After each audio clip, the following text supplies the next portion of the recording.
ESPN. Welcome onto the campus of the University of Southern Mississippi here in Hattiesburg.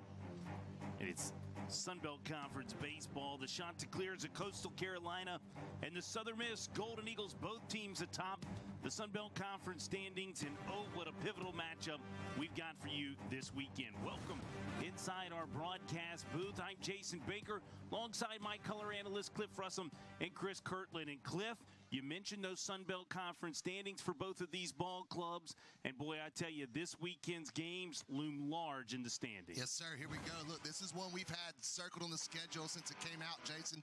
You see it right here. Look at the middle of this standings of this conference, this Sunbelt Conference. The winner of this weekend certainly kind of separates themselves from that jumble. I agree completely. And then when you look at it, Chris Kirtland, this team for the Chanticleers and this Southern Miss Golden Eagle Baseball Club, boy, they're trending on the same kind of storylines of their season at the moment. That's right, Jason. Been through some similar challenges this year. I think each team's pitching staff looks different now than it did in the beginning of the season, or how each coaching staff expected it to look. So they're going to have to piece some things together throughout the weekend to try to remain as competitive as possible and try to put some wins on the board at this big part in the conference season. It is two very potent offenses. Could be a high-scoring weekend here at Pete Taylor Park. More on that storyline. When we come back, we'll have the batting order for Coastal Carolina. Chanticleer batting order will run down like this tonight. Sam Antonacci on the top of this order. Kirtland, he's downright special. That's right. The JUCO transfer comes into this Coastal Carolina offense and has led the charge, batting .381. He gets on base at a .550 clip. He's got 12 doubles, powerful and electric offensive numbers. And on the mound for the Golden Eagles this evening, it's the senior out of Brookfield, Connecticut, Billy Oldham. And Cliff, he was really special a week ago. Yeah, he was. He is the reigning Sunbelt pitcher of the week, Jason, down in Louisiana. He went 7 innings, gave up 5 hits, just 2 runs, 10 strikeouts to 1 walk. You see the strikeout to walk ratio right there. Making his 12th start of the season. Look at the win-loss record as well. This team has success when he's on the mound. Ozzie Pratt, the shortstop, the only Golden Eagle to start every single game this season, the only one to do so at his own position as well. He's been a valuable piece, Kirtland. He pitched for this Golden Eagle club a year ago. First pitch swung on, and Antonacci has popped it up on the infield dirt. That is Ozzie Pratt, who has made the catch. Full count, 1 away.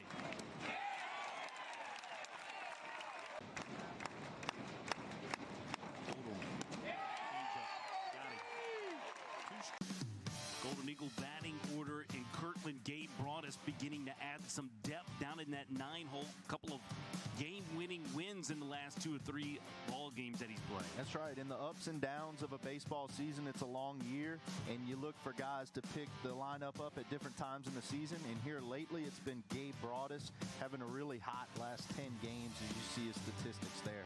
And on the mound for the Coastal Carolina Chanticleers, Riley Eichhoff. Eichhoff, the junior out of Bristow, Virginia. If you like Billy Oldham's changeup, here comes a really good one too, Cliff. Yeah, for sure, Jason. He is a guy that's going to, much like Billy Oldham, he's going to live high 80s, low 90s with the fastball. He's not going to overpower you, but he's going to show curveball, slider. But it's the changeup that he wants to get to and put you away with. Pops this one up out the center field. That is Graham Brown out there. Barely had to make a step, and he makes the catch. Is a guy with a 4-pitch mix. 2-1. That was the changeup. He's hit back up the middle. At the bat of Ozzie Pratt. An all-time career homers. This is pulled through the 4-hole. Pratt trying to go first to third. Strong throw coming from Jake Books, and he got him. A dart thrown by Books. The right fielder loved the aggressive gamble early. 2-2. Gillespie got under this. Bodine is taking a peek at it. Going to probably have a play, and he is. Beautifully done for the 3rd out here in the bottom of 1. Golden Eagles got a couple of hits, but that go out before they ever threw a pitch on this season. First pitch from Billy Oldham. This is hammered out Out into right center field, off the wall. It'll be Caden Bodine, the reigning freshman of the year in the Sun Belt Conference. Miss in that series against Conway. Little dribbler over to Pratt. Quick hands across to Russo in time for one away. 1-2 pitch. That was a curveball. Monaster, the second baseman's got it to Russo, but a run scores for Coastal Carolina. Billy Odom delivers a fastball here. This is lifted up. Ozzie Pratt is calling for it. He will make the catch. 2-2. Eichhoff disposes of Pato on a swing and a miss. They took a rare midweek long road trip in the same week as playing Troy last week. They went out to Charles Schwab Stadium, and Nick Monaster looks like he's tied this ball game up. He about hit that one to Charles Schwab Stadium. Nick Monaster hits the solo home run on the curveball out of the hand of Riley Eichhoff. Yeah, he gets the curveball up, and you'll see he stays back on it. He notices sees the spin out of the hand, stays back and puts a charge in it off the tradition of excellent sign in left field. Yeah, he was all over that one. Was able to tie this ball game up. It's been a fast start. Even with a couple runs being scored, these guys are working fast. Now we have ourselves a tie ball game. Of course, Southern Miss is going to be. Matthew Russo hammers the ball deep into the left center field gap. This is off the Dickey's barbecue pit sign, and Russo comes around first and is shot down trying to make it into a double. 16-year-old, and one of his first sentences to him was, "You're going to catch in the big leagues one day." 2-2. Change up, got the heater. Fastball missed there. Good AB from Ty Dooley out of the nut. The fastball, the inside part of the plate, and just lost him there on the full count. As you see, goes back inside there for the fly ball. Out to center field to Dalton McIntyre. 3-2. Fastball runs over the outside quarter. Another strikeout for Billy Odom.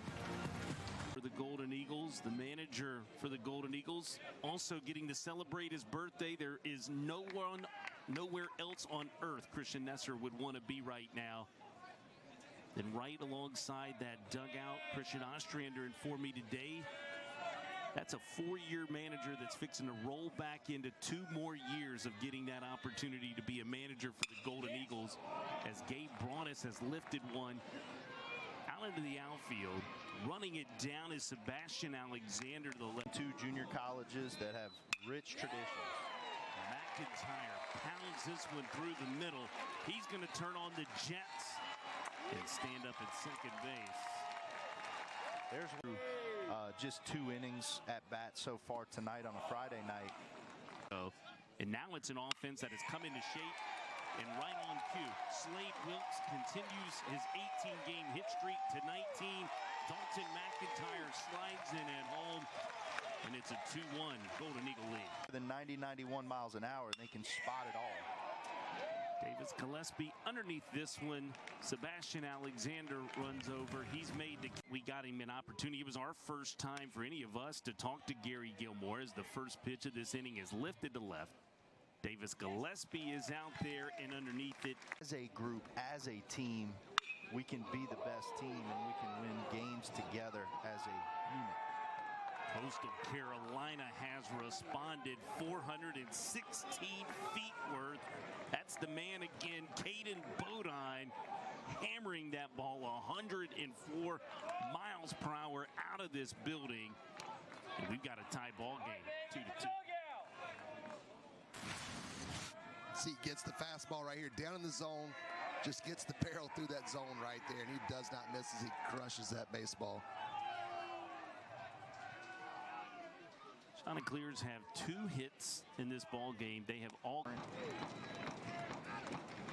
3-2 pitch. This is popped up sky. Tucker Stockman has shed his mask. He'll make the catch. There's 2 away. Beach. Texas League around in the right field, right in front of Carson Pato. Third base knock of the night for the Chanticleer. 0-2. Change up. Got it. Good pitch from Billy Oldham. Trying to cut that plate in half. 3-2. This is Q back up the middle. Long run for the second baseman. When you guys pointed out that number early in the week in some of our research leading into the series, Coker was a heck of a catcher as Matthew Russo has turned on a ball out into right field, standing short of the wall, and making the catch is Jake, your guy to take off. it's funny because there were just as many hitters count situations that you would run because you felt confident that maybe the ball would be put in play. 3-2. Fastball. It's swinging. Wins earlier. 1-2. Ground ball. Broadest have done tonight off Billy Oldham so far. 2-2. Ground ball. Right off the chest of Matthew Russo. He's going to try to toss it to Billy Oldham with his glove. It can't be received. You're going to have a shot to get to second base as far as stealing it. These innings in this baseball game. Billy Oldham wins the moment. Gets Graham Brown swinging. 7 strikeouts for Billy Oldham, up to 76 on the season, the leader of the Sun Belt in strikeouts. Really good slider. McIntyre back up the middle and through. Base knock for D-Mac. Of McIntyre, what speed does as he takes off here, and Ozzie Pratt turns on one down the right field line off the mugshot side. Books grabs the baseball. McIntyre steps on home. It's a 3-2. Southern Miss lead. Travis Creel punching that hit and run button this time. He got McIntyre started, and Ozzie Pratt comes through with a pitch that he can handle. And that's awesome. He got that fat pitch in the middle of the plate, and he was able to spin on that thing, which the hit and run was on most likely right there, and he got a pitch he could elevate out to the right field mugshot sign. Well, and it's a great 1-2. Lifted to center field. Back against the wall is Graham Brown. He is going to secure the catch. Tagging was Pratt from second to third. 106 off the bat. 385, but just not far enough. A heck of a play made by Brown, the center field. Riley Ike off a slider. Gillespie's going to put this to the left center field gap. It is cut off by Brown. His throw this time goes up the line. To him as well. Full count to Carson Pato. Ike spins this into the turn. It's a walk. 2-2. Pull towards the third base bag. And Anacci got to go and meet Gary Gilmore. He said, well, unfortunately, I was on that junior college budget. It was in Anaheim. He said, I just had him mail me the certificate. Who was previously 2 for 2 with 2 runs scored and 2 extra base hits. Russo getting on the turf to smother that one.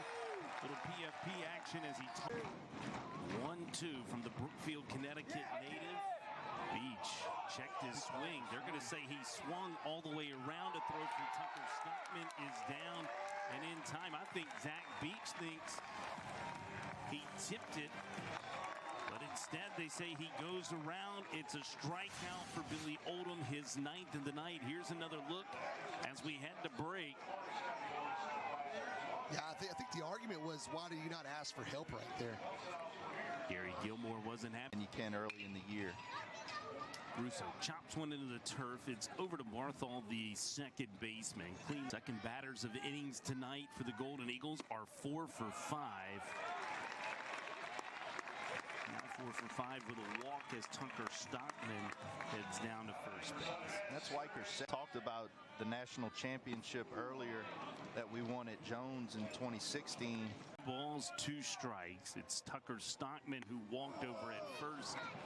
Change up from Henry White. Themselves, you really want to try to see if you can get to the 8th if you're Billy Oldham. and try to minimize the amount of time left when he does. For me, here's the difference. We've seen what Christian Ostrander's done on Friday nights. I don't know that you can get the last 9 outs with one arm, one more arm. I think you can by the last 6 with either Cross Sibley or Kobe Allen. Just one arm rather than 2. 10th strikeout ties his career high as a Southern Miss Golden Eagle that he set last week down in Lafayette against Louisiana. I'm going to take it a different angle. Sunday starter is TBA at the moment. Ostrander more than likely probably go to Colby Allen. Jason Beverland went to his bullet in Henry Weicker. Fly ball out to left field. That's Davis Gillespie who's made the catch. Also somebody who hasn't had many high leverage situations. He knows it too. Look at the energy from Billy Odom. That's 11 strikeouts, a new career high. You may see him in the 8th. We'll see. Bottom of the 7th, Golden Eagles coming to bat. 2-1 count to Ozzie Pratt. Fastball that Pratt pulls out into right field. Boy, how about the play by Jake Brooks that's been displayed by him in right field tonight. 3-2. Change-up, pulled the string, gets Slade Wilkes. 2-2. Gillespie right back out into left center field. He hit a double to the gap in his last AB. He gets a single here. That was a nice piece of hitting. Big moment right here. Runner on, 2 outs, full count. Dominic Carbone to the plate. Check swing by Carson Pato. They say he did not go around. So Pato's going to take his walk. That's going to put 2 on with 2 outs. By the way, Travis Creel told me that he adds up walks and hit by pitches in the ratio compared to strikeouts. I believe we have just had either an ejection or a formal warning. Oh, he absolutely tossed somebody from the dugout there. Here's what I think happened. I think they asked for why it was not appealed, why he was not appealed on the check swing, but he did appeal it. I saw him ask for help there, and the indication was he did not go. Well, I think this is also stemming from there was no check to Zach Beach back in that 6th inning on the check swing. 100% that's what it stems from, and I don't know who exactly got the hook or who got ran here, but he 100% threw somebody out of this ballgame. You can see Gary Gilmore and Kevin Schnall. Kevin Schnall is the associate head coach on the left side of your screen. He is the head coach to be for this program. There's Matthew Wilbanks throwing someone out of that Coastal Carolina dugout out. Here's going to be a great view of it. And you kind of go back to Gillespie's at bat where they called him actually out on the checks, or a strike on the check swing, and some type of remark came from the dugout, Coach Gilmore or somebody in there, and there was a warning issued. And it surprised me because the call actually went in their favor, but it's all going back to that check swing earlier in the game. His crew probably had a little bit better angle on that lefty. Nick there. This is a fair ball inside the bag. Travis Creel is waving Gillespie home. And the Golden Eagles get an insurance run. Russo pounds it out into left field. Sebastian Alexander charging. This will score another one. Carson Pato from second base has made it a 4-run game thanks to an RBI single. This has Brady Fouls in the calf. He's going to trot down the first base.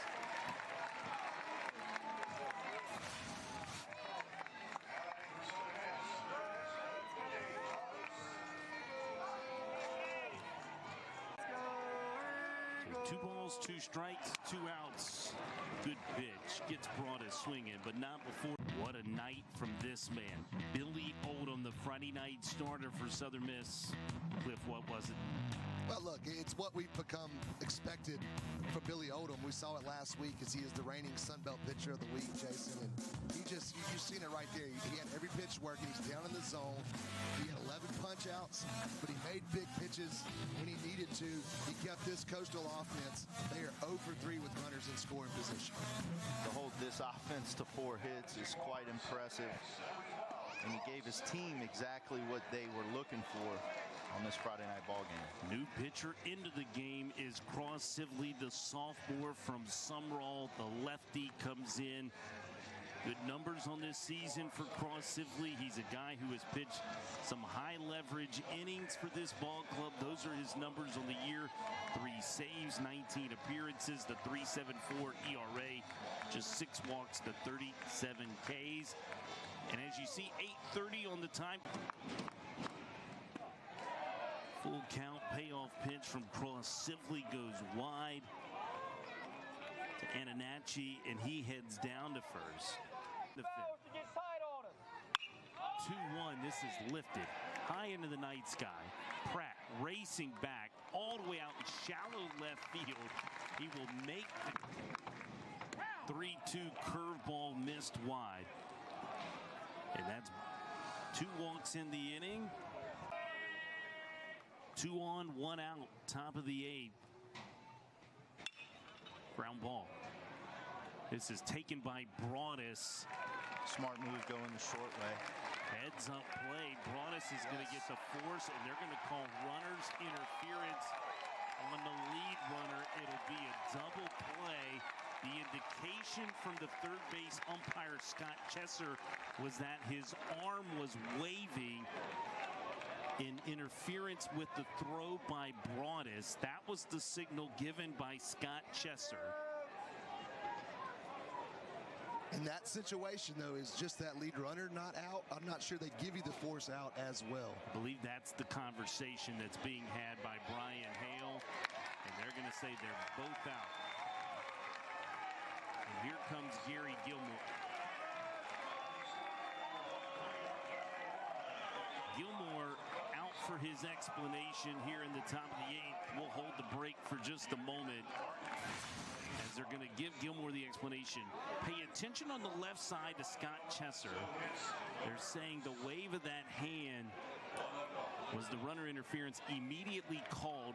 And I believe, Cliff, the way that rule reads, I believe, is if they give him that out first, then he can proceed with the 3-1 fastball. Swinging is McIntyre. This is smothered by Barthol, but his throw goes to the second base side of the infield and out of the outstretched arm. 1-0. Pratt spins off of it, sends it down the left field line, out deep into left field to Sebastian Alexander over to make the catch. 1 with runners on. It's underneath this. It is a towering pop fly.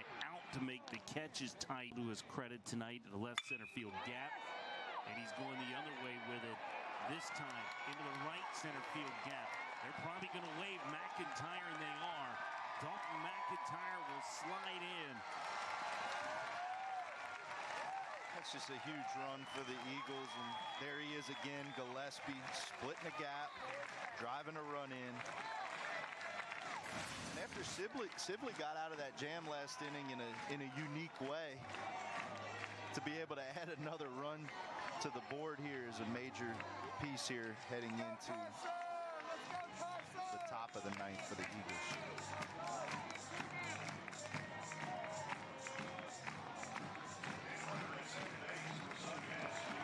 We're going to have a pinch runner for Davis Gillespie. That'll be Seth Smith. 0-2 fastball. Peto's going the other way. This is struck well up against the wall and caught by Sebastian Alexander. That ends the inning. And in his spare time, runs against people in Truist Park. Big strikeout for Cross Sibley to begin this top of the 9th. A case. 0-2 from Sibley. Big curveball pulled to Matthew Russo. He's going to say he'll take it himself. He'll step on the bag. I know Coach